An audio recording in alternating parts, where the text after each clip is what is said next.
मेरे प्यारे सम्मानित भाइयों, बहनों एवं मित्रों, संगम योग संजीवनी चैनल में आप सभी का स्वागत एवं अभिनंदन है।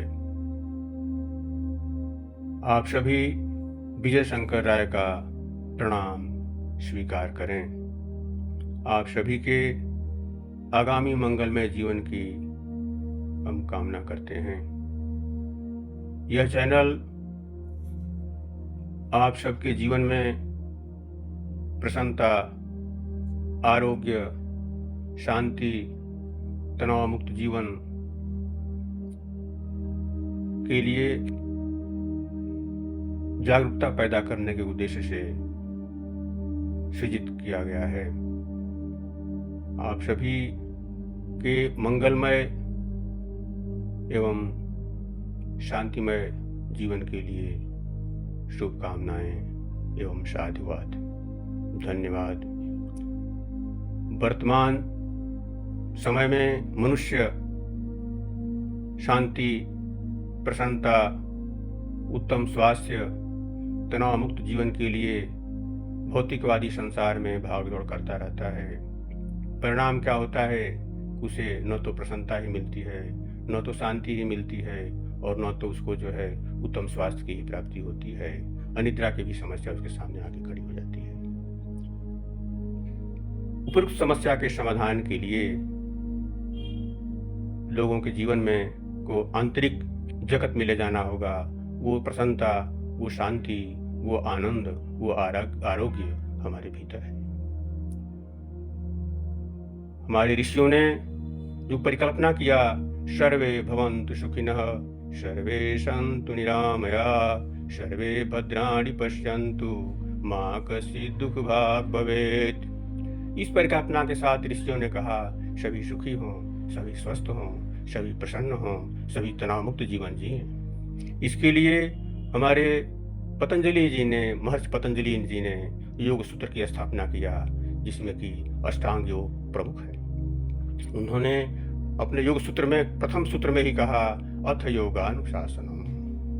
अर्थात योग करने से क्या होता है कि जीवन के भीतर, मनुष्य के भीतर अनुशासन स्थापित हो जाता है। बाहरी अनुशासन तो शासन व्यवस्था, सामाजिक व्यवस्था स्थापित करती है, लेकिन भीतरी अनुशासन योग स्थापित करता है, जिसकी गोस्वामी तुलसीदास जी ने कल्पना किया था राम राज्य की।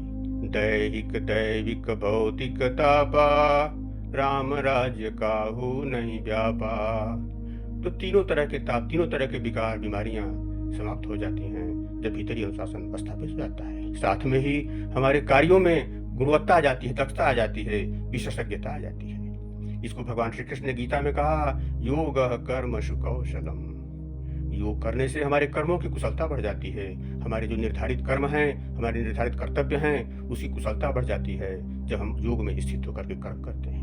इसके लिए भगवान ने कहा, योगस्थ कुरु कर्माणि संगम त्यक्त्वा धनंजयः, सिद्ध सिद्ध समो भूत्वा समत्वम योग उच्यते। तो इस प्रकार हमारे जीवन में जो अनुशासन स्थापित हो जाएगा तो हमें सारी चीजें, हमारे भीतर हैप्पी हार्मोन्स सृजित होने लगते हैं, और हैप्पी हार्मोन्स सृजित जब होंगे तो हमारे जीवन में खुशियां, आनंद, शाश्वत आनंद की प्राप्ति होने लगती है।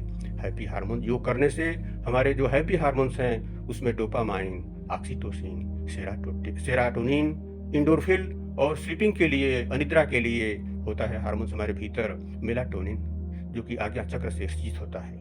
इसका जब निर्माण होने लगता है हमारे भीतर ही, तो फिर हम जो है शांत हो जाते हैं, प्रसन्न हो जाते हैं, स्वस्थ हो जाते हैं। जिस आसन पे हम बैठे हुए हैं, यह आसन जो है पद्मासन है। जैसे तीर्थों में राजा, तीर्थों का राजा प्रयागराज है, वैसे ही आसनों का राजा, आसनों का महाराजा पद्मासन है। पद्मासन से क्या होता है कि सारे हमारे बीमारियां खत्म हो जाती, सारे विकार खत्म हो जाते हैं। जैसा कि हमारे हिरण ऋषि ने कहा है, इदं पद्मासनम प्रोक्तम सर्वव्याधि विनाशनम। अर्थात इस पद्मासन की महिमा बताते समय ऋषि ने कहा कि इस पद्मासन से सारी बीमारियां, दैहिक, दैविक, भौतिक, जैसा कि गोस्वामी तुलसीदास जी ने रामराज जी की कल्पना में कहा था, वो सारे विकार नष्ट हो जाते हैं। तो हमें योग का अभ्यास करने से हमारे भीतर आंतरिक अनुशासन स्थापित होगा, सारे विकार नष्ट हो जाएंगे। अतः हमें नियमित योग का अभ्यास करना चाहिए। जब हम पद्मासन में बैठते हैं तो पद्मासन में बैठने से हमारे सारे हैप्पी हार्मोन रिलीज होने लगते हैं, हमारे 7 चक्र जागृत हो जाते हैं, जिसको कुंडलिनी शक्ति का जागरण कहा जाता है। जब कुंडलिनी शक्ति जागृत हो जाती है तो व्यक्ति के चेहरे पे तेज आ जाता है, ओज आ जाता है, स्मरण शक्ति तीव्र हो जाती है, ब्रह्मांडीय ऊर्जा जो सकारात्मक है, दैवी है, संजीवनी है, वो उसके भीतर सृजित होने लगती है, सुषुम्ना नाड़ी से चलने लगती है। तो इस प्रकार हमें जो है इस पद्मासन से बहुत सारे फायदे होते हैं।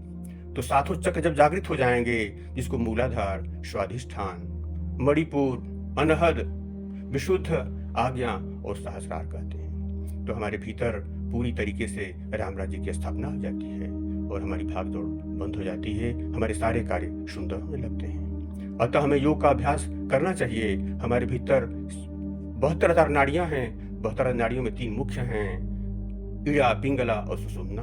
तो हमारी सुषुम्ना जागृत हो जाती है और सुषुम्ना के जागृत होने से हमारे भीतर सरस्वती का प्रवाह हो जाता है, ज्ञान का प्रकाश हो जाता है, हमारी दिव्य दृष्टि तेज हो जाती है, हमारा भ्रूमध्य सक्रिय हो जाएगा, हमारा सहस्रार जो है ब्रह्मांडीय ईश्वरीय ऊर्जा को लेना शुरू कर देता है। इस प्रकार हमारा जीवन आनंदमय हो जाता है, जीवन में सुगंध फैल जाती है।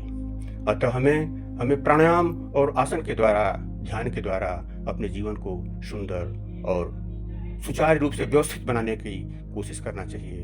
यदि आपको यह वीडियो पसंद आई हो तो इसको लाइक और सब्सक्राइब करें और आगे अपना सुझाव कमेंट बॉक्स में दें। धन्यवाद। आप सभी को सादर प्रणाम।